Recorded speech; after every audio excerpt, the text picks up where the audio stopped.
Police और anti corruption की टीमें परवेज इलाही को गिरफ्तार करने में नाकाम। पुलिस और एंटी करप्शन की टीमों का रात गए परवेज इलाही के घर पर छापा, बख्तरबंद गाड़ी से मरकजी गेट तोड़ दिया।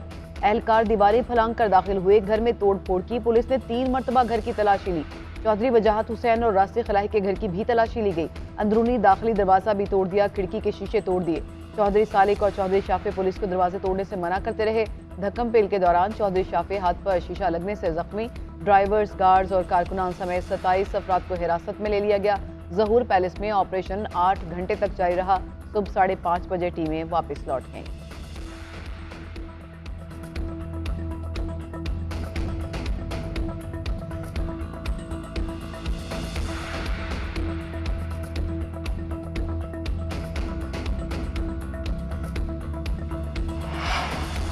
परवेज इलाही के घर छापे के दौरान पुलिस पर तशद्दुद और हमले का इल्ज़ाम। परवेज इलाही के खिलाफ दहशतगर्दी, इक़दाम कत्ल समेत 13 दफात के तहत मुकदमा दर्ज।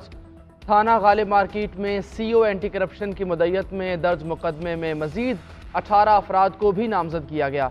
FIR के मुताबिक एंटी करप्शन टीम ने परवेज इलाही की गिरफ्तारी के लिए उनकी रिहाइशगाह पर छापा मारा। रिहाइशगाह के अंदर मौजूद 40 से 50 अफराद ने पथराव और तशद्दुद शुरू कर दिया। छापामार टीम पर जलाने की नीयत से पेट्रोल फेंका गया। परवेज इलाही इस दौरान मौके से फरार हो गए। मुजाहिमत करने वाले शरपसंद अफराद को गिरफ्तार कर लिया गया। गिरफ्तार होने वाले 19 अफराद की शनाख्त कर ली गई है।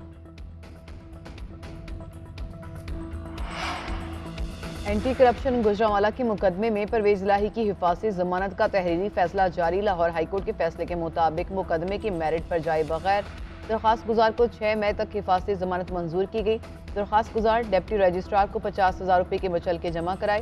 दरख्वास्त गुजार 6 मई तक मुतल्लिका फॉरम से रुजू कर सकता है। 6 मई दिन 12:30 बजे तक अदालत का ये हुक्म खत्म हो जाएगा।